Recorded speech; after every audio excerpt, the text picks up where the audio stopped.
고전 소설 중에 이 그리스인 조르바라는 소설을 쓴 분이 계십니다. 니코스 카잔차스키라는 분인데 굉장히 유명하죠. 아마 그 국적이 아니었으면 노벨상을 한 2번을 받았을 만한 분인데, 이분이 평생 인간의 본질과 자유에 대해서 깊이 탐구하신 분이죠. 그분이 쓴 시 편도나무에게라는 시를 잠깐 읽어드리겠습니다. 편도나무에게. 어느 날 나는 편도나무에게 말하였네. 간절히 온 마음과 기쁨 그리고 믿음으로. 편도나무여, 나에게 하나님에 대해 들려주렴. 그러자 편도나무는 활짝 꽃을 피웠네. 많은 것을 생각하게 하는 시인 것 같습니다. 우리는 이 오후 시간에 출애굽한 이스라엘 백성의 입장에서, 그리고 오늘 구원받은 하나님의 백성의 관점에서 창세기를 함께 살펴보고 있습니다. 다시 말하자면 창세기를 그저 창조의 역사나 어떤 시간 순서의 그 역사서로 보는 것보다는 창조, 타락, 구속의 관점에서 창세기와 함께 우리의 과거, 현재, 미래를 살펴보고 있는 것입니다. 창조된 복된 인간이 창조를 잃어버리고 타락을 했었을 때 그 인간의 속에는 지난 시간에 뭐가 가득했다고 했죠? 자기 중심. 자기 중심성이 가시나무같이 이렇게 꽉득 차서 다른 존재가 들어갈 수가 없었죠. 하나님도 들어갈 수 없고 이웃도 들어갈 수 없고 그런 상태였습니다. 이스라엘 백성은 애굽에서 오랜 노예 생활을 하면서 자기 중심성과 노예 근성이 함께 이렇게 가시나무 숲을 만들었었고, 오늘날 우리 이 하나님을 만나기 전에 타락한 우리들은 자기 중심성과 세속적인 걱정과 욕심으로 더해져서 이 만만치 않은 단단한 가시나무 숲 같은 그런 우리의 속 모습이었죠. 그런 이스라엘 백성을, 그리고 그런 우리들을 하나님께서 이 창세기를 통해서 천지 창조의 현장으로 데려가시는 거죠. 그리고 창조가 어떤 방식으로 이루어졌고 또 어떤 목적을 가지고 이루어졌고 어떻게 우리에게 주어졌는지를 분명하게 우리에게 보여주시는 것, 그것이 창세기를 읽는 방법이고 우리가 창세기를 지금 그런 창세기를 듣고 있는 것입니다. 하나님이 빛으로 찾아오셨다라는 거죠. 그랬더니 어떻게 됩니까? 흑암 속에 있던 우리가 드디어 밝게 보는 거죠. 하나님도 밝게 보고 자신도 밝게 보고 이웃도 볼 수 있게 된 겁니다. 그리고 하나님이 이제 오셔서 나누시는 일도 하죠. 낮과 밤을 나누시고 궁창을 나누시고 땅과 물을 나누시고, 그러니까 어떻게 됩니까? 나눈 데마다 빈자리가 생겨나고, 그리고 나누니까 그 혼돈 속에 있던 우리에게 질서가 생겨나는 거죠. 그리고 하나님께서는 그 질서 있는 빈자리 속에 이제 채우시죠. 충만케 하시죠. 낮과 밤을 나누신 자리에 해와 달과 별로 충만케 하시고, 궁창에는 새들로 충만케 하시고, 물에는 물고기로, 땅에는 풀과 나무와 씨 맺는 것들로, 짐승들로 충만하게 채우시죠. 그래서 이러한 천지창조의 현장에 우리를 초대하시고 그 천지창조의 모습과 방식과 목적을 보게 하셔서 하나님이 어떤 분인지를 우리에게 분명하게 알게 하시는 거죠. 빛이시고 생명이시고 질서이시고 충만이시고 무엇보다 그것을 우리에게 주시려고 하는 분이고, 그리고 그 안에서 나누고 충만케 하시고 하나 되는 모습을 통해서 삼위일체 하나님이 얼마나 서로 구별되시면서도 사랑으로 하나가 되어 있는지 그 모습을 창조의 방식과 과정과 목적에 다 담아 놓으셨단 말입니다. 그리고 계속해서 말씀하시죠. 창조의 하루를 마무리했을 때마다 보기에 좋았더라. 보기에 심히 좋았더라. 무엇을 말씀하시는 겁니까? 하나님이 그런 분이에요. 우리에게 좋은 것을 주시는 좋으신 분, 우리에게 선한 것을 주시는 선하신 분, 우리에게 아름다운 것을 주시는 아름다운 분이시라는 것을 알려주는 거고요. 그것이 또한 우리에게 주어져서 우리가 선하고 좋고 아름다운 존재로 창조되었다라는 것을 알려주시는 거죠. 그리고 이제 오늘 본문에서 그것이 드러납니다. 좋으신 하나님, 선하신 하나님, 아름다운 하나님이 우리를 어떻게 좋은 존재와 선한 존재와 아름다운 존재로 창조했는지가 확실하게 드러나는 거죠. 오늘 읽으신 본문 읽으시면서 느끼셨겠지만 사람을 창조하시죠. 그리고 이 사람이 바로 창조의 중심이라는 것이 드러납니다. 여러분들 중에 어항에 물고기 키우고 계신 분 많이 계시죠? 이렇게 신방 가보면 물고기 있는 집들이 꽤 있습니다. 저도 천은교에 왔을 때 천은교회 목양실 사무실에 아주 커다란 어항이 있더라고요. 그리고 금붕어, 막 잉어 같은 게 있었습니다. 제가 오니까 이제 자동으로 그 어항에 관리자 정에 제 이름이 들어갔죠. 그래서 이제 제가 어항을 관리하게 됐습니다. 한 번씩 청소를 해줘야 돼요. 안 그러면은 이끼가 껴가지고 물고기들이 죽을 수 있기 때문에. 그리고 청소를 안 하면 또 지네들끼리 잡아먹더라고요. 그래서 청소를 꼭 해줘야 됩니다. 청소할 때는 단계가 있죠. 먼저 수돗물을 대야에 여러 개를 받아놓고 햇빛을 쬐입니다. 소독약이나 독성이 날아가라고. 그리고 이제 청소하는 날이 되면은 이제 어항에서 먼저 물고기를 꺼내고 물을 빼내고 그 기계나 구조물들 다 빼고 이제 그 모래 자갈까지 싹 다 빼죠. 그리고 어항을 전체적으로 씻습니다. 그리고 이제 청소가 끝났으니까 이제 역순으로 다시 채워 넣어야겠죠. 이때 어떤 느낌이 드느냐 하면은 그 하나의 세계를 창조하는 것 같은 느낌이 들어요. 딱 아무것도 없는 빈 공간에 모래와 이 자갈들을 채우기 시작합니다.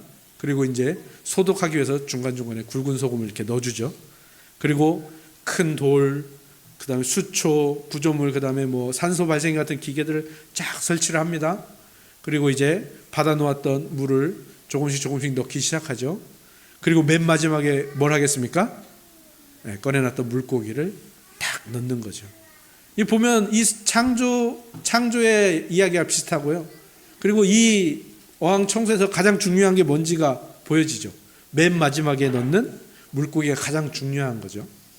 창조도 마찬가지입니다. 하나님께서 빛으로 찾아오시고 나누시고 그래서 생긴 빈자리의 창조물들로 충만하게 채우십니다. 근데 그것들 모두는 창조의 중심이 아닙니다. 가장 마지막에 창조하는 것이 창조의 중심인 겁니다. 가장 마지막에 뭘 창조하셨죠? 네, 우리 사람을 창조하셨습니다.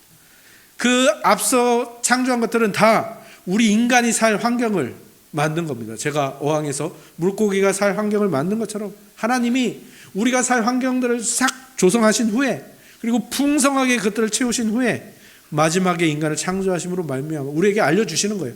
이 창조의 중심이 너야. 내가 너를 위해서 창조한 거야 라고 알려주시는 거죠. 그리고 그것으로는 또 알아채지 못할 수 있잖아요. 그래서 하나님은 인간을 특별한 방법으로 창조하십니다. 그게 26절, 27절에 나오는데요. 하나님이 어떻게 말씀하시냐면 삼위일체라는 게 여기서 드러나죠. 우리의 형상을 따라 우리의 모양대로 우리가 사람을 만들자. 의논을 하셔서 만들어요. 그러니까 사람의 창조는 하나님이 의논을 하셔서 만들고요. 동시에 하나님의 형상과 모양대로 창조합니다. 이전까지 다른 피조물의 창조와는 차원이 다르죠. 완전히 다른 창조가 일어나는 겁니다. 그러니까 여기서도 사람이 이 창조의 중심이라는 게 드러나는 거죠. 형상과 모양. 하나님의 형상과 모양이 바로 인간을 정의하는 출발점입니다. 인간은 하나님의 형상과 모양을 닮은 존재입니다. 하나님의 존재와 하나님의 성품을 고스란히 담은 존재라는 거죠. 그러니까 하나님이 얼마나 특별하게 정성을 들여서 만든 존재인가를 보여주는 거죠. 창조주와 피조물의 관계가 아니라 생각해 보십시오. 우리 가정에 저를 닮은 인간들이 있습니다. 그 무슨 뜻입니까? 혈연 관계라는 거예요. 유전이 있는 혈연 관계라는 겁니다. 그러니까 창조 세계에 하나님을 닮은 존재가 있다는 것은 하나님이 그 창조물을 그냥 피조물로 생각하는 게 아니라 어떤 존재로 창조하셨다는 겁니까? 자녀로. 자기의 자녀로 창조하셨다라는 것이 드러나는 대목이죠. 그러니까 이스라엘 백성은 그 얘기를 들을 때 깜짝 놀라게 되는 겁니다. 왜? 출애굽한 이스라엘 백성이 그동안 오랫동안 살았던 애굽에서는요. 신의 형상은 누구에게만 있다고 말합니까? 네, 애굽 왕 파라오. 그 라라는 태양신의 형상을 가진 파라오가 애굽을 다스리는 그 근거가 바로 그겁니다. 신의 형상.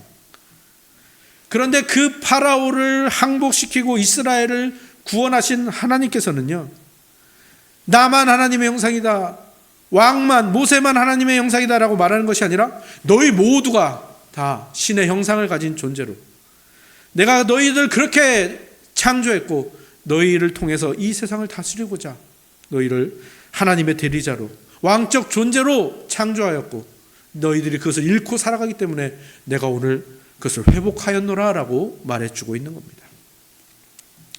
그런데 우리가 알기로도 하나님께서는 모양도 없으시죠, 그죠? 그림자도 없으신 분이라고 성경이 말하고 있잖아요. 그런데 하나님의 형상과 모양대로 창조되었다라는 것은 무엇을 말해주는 겁니까? 사람이 하나님의 형상으로 창조되었고 하나님의 아들로 창조되었지만 분명하게 하나님과 인간의 차이점은 있다라는 겁니다. 우리가 결코 뛰어넘을 수 없는 차이점. 하나님은 무한하신 분이고 창조주이시고 인간은 유한한 존재이며 지음받은 존재라는 것을 매우 분명하게 구별해 주는 거죠.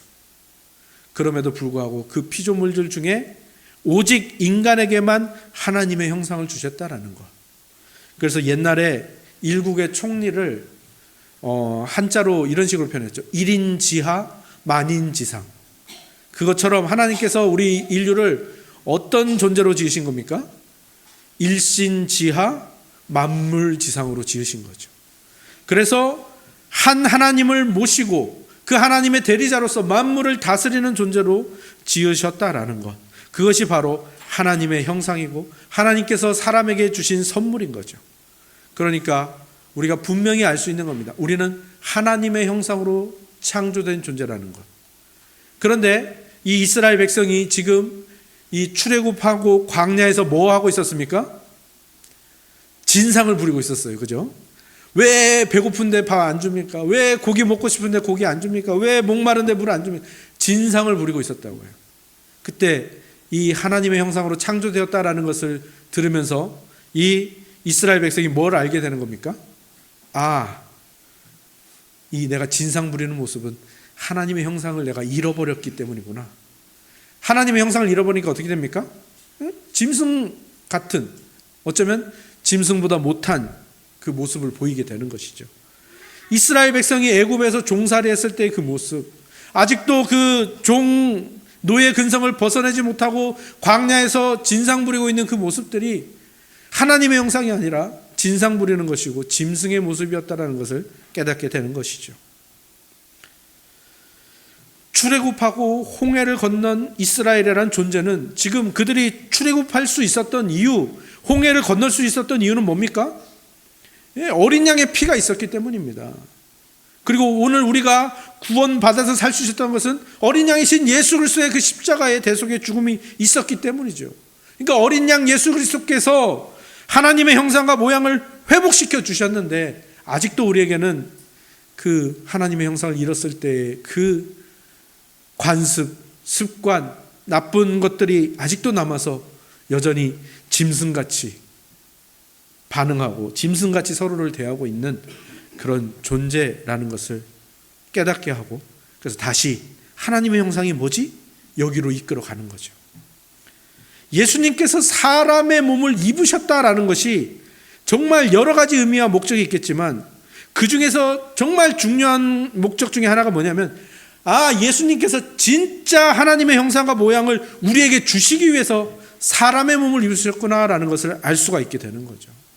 그게 바로 제가 맨날 말하는 것처럼 예수님은 정말 우리밖에 모르는 바보시라니까요. 그러니까 우리에게 어떻게든 좋은 거 다 주시려고 그냥 이 땅에 오시는 것을 작정한 것부터 해서 이 땅에 오시는 그 모습과 과정, 그리고 이 땅에서 행하신 모든 일들, 십자가에 죽으시고 다시 살아나시고 승천하시고 지금까지 예수님의 모든 그 일상과 모든 모습과 모든 하신 일은 다 우리를 위한 겁니다. 어떻게든 우리가 더 잘 살게 하시려는 거죠. 그리고 사실 우리가 이렇게 하나님의 형상을 받고 예수님이 그것을 회복시켜 주셨는데도 왜 우리가 여전히 그 짐승의 모습대로 살까요? 그것은 바로 이 하나님의 형상과 모양이 우리에게 완성되어 있는 게 아니고 말하자면 씨앗처럼 주어져 있는 거기 때문이에요. 생각해 보십시오. 사과 씨앗은 사과입니까? 아닙니까? 사과가 아닙니다. 사과 씨는. 하지만 그 씨에서 싹이 나고 조그만 나무가 되고 꽃이 피고 열매가 맺으면 사과가 되는 것이죠. 하나님의 형상도 그렇게 우리 안에 씨앗처럼 주어져 있는 것이고요. 성령 하나님께서 계속해서 우리를 이끌어 가시는 거죠. 그것이 싹이 나고 자라게 하시고 열매 맺게 하시는 거죠. 그게 바로 우리가 오전 시간에 나누고 있는 성령의 열매라는 것입니다. 그러니까 우리가 서로를 보면서 왜 하나님의 형상이라는 것을 느끼지 못합니까? 씨앗이거든요. 아직 발휘가 안 됐거든요. 하지만 오늘 말씀을 통해서 우리는 분명히 알 수 있습니다. 우리는 모두가 하나님의 형상과 모양대로 창조된 존재이고 그것이 우리 안에서 언젠가 발현되는구나. 성령님이 이미 그 일을 하고 계시는구나. 그것을 믿게 되는 거죠. 그러니까 우리는 이 사실을 알고 고백한 순간부터 그 누구도 함부로 대하지 못하게 되는 것입니다. 물론 우리가 너무 바쁘거나 또는 다른 데 마음이 팔려서 또는 순간 그 욱하는 마음으로 상대방을 하나님의 형상으로 바라보지 못할 때가 참 많죠. 눈앞에 일어난 그 실수와 잘못으로 상대방을 미워하기 일쑤입니다. 하지만 그 모든 과정에서 마귀는 계속해서 어떻게든 우리가 서로에게 하나님의 형상을 못 보게 만들려고 애를 쓰고 있고 성령 하나님께서는 어떻게든 그 하나님의 형상이 발현되도록 노력하고 있다는 것을 우리가 알았으면 좋겠고요. 그 마음으로 상대방을 바라본다면 정말 조금 다르게 대할 수 있지 않을까 한번 생각을 해봅니다. 하나님이 우리를 창조의 중심으로 만드셨다라는 것이 하나님의 그러니까 창조의 마지막에 창조하셨다는 것. 두 번째는 하나님의 형상과 모양대로 창조하셨다라는 것. 세 번째는 뭐냐면은 창조하시고 복을 주셨는데 복이 다른 그 피조물들과 다른 복을 주셨다라는 겁니다. 그것이 이제 28절에 주어지는데요. 하나님께서 그들에게 복을 주시며 하나님이 그들에게 이르시되 생육하고 번성하여 땅에 충만하라. 땅을 정복하라. 바다의 물고기와 하늘의 새와 땅에 움직이는 모든 생물을 다스리라 하시니라. 신학자들은 이 하나님의 복을 뭐라고 말하냐면 문화 명령이라고 말합니다. 그렇게 살라는 명령이기 때문이죠. 그래서 뭐 이렇게 줄여서 생, 번, 충, 정, 다 이렇게 합니다. 생육, 번성, 충만, 정복, 다스림. 그래서 이 중에서도 또 두 가지로 나눕니다. 생육하고 번성하고 충만하라. 이것은 하나의 명령. 그 다음에 정복하고 다스리라는 것을 두 번째 명령으로 보는 거죠. 이것은 둘 다 살아라라고 명령하는 건데 그냥 살아라가 아니라 보시기에 심히 좋았더라라는 그 말씀과 또 하나님의 형상이라는 그 복을 가지고 잘 살라는 명령입니다. 근데 앞에 있는 생육하고 번성하고 충만하라라는 이 명령은 너가 잘 살아야 된다. 나를 잘 살게 해라. 너를 잘 살게 해라 라는 명령이고요. 두 번째 정복하고 다스리라. 이 말은 이 맨 마지막에 있는 다스리라는 말이 라다라는 히브리어 동사인데 이것이 이렇게 목자가 또는 이 가축을 기르고 훈련한다라는 그 뜻이 있고요. 그래서 이 뜻은 어떤 뜻을 담고 있냐면 다른 존재를 잘 살게 하는 그 뜻이 있습니다. 그러니까 하나님께서 문화 명령으로 주신 이 생번 충정 다의 이 명령은 뭐냐면 너도 잘 살고 다른 사람도 잘 살게 해라라는 명령인 겁니다. 이 잘 살다라는 것은 부유하고 문제없고 고통 없이 산다는 그런 의미의 잘 사는 게 아니라 하나님의 형상을 드러내면서 살라는 겁니다.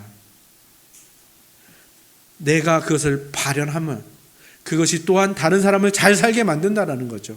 아까 읽었던 시처럼 편도나무여 나에게 하나님에게 대해 들려주렴. 그러자 편도나무는 활짝 꽃을 피웠네. 이 세상은 여러분에게 계속해서 묻습니다.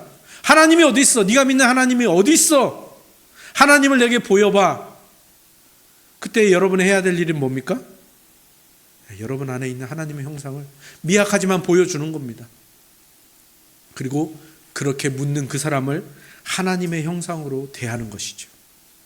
성령의 열매를 맛보게 해줘야 됩니다. 아직 조금 설익고 덜 익었을지라도 그 특성들 중에 나에게서 많이 나타난 것들을 그에게 보여줘야 되고요. 아직 못 나타난 것들을 나타내려고 애를 쓰는 그 모습을 상대방에게 보여주는 겁니다. 다른 말로 하면 예수님의 성품을 보여주는 겁니다.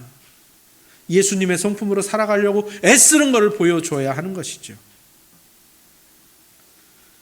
개인적으로 혼자만 잘 사는 것이 아니라 그것은 이 문화명령을 반만 지키는 것이고요. 반만 지키는 것은 안 지키는 것과 같은 겁니다.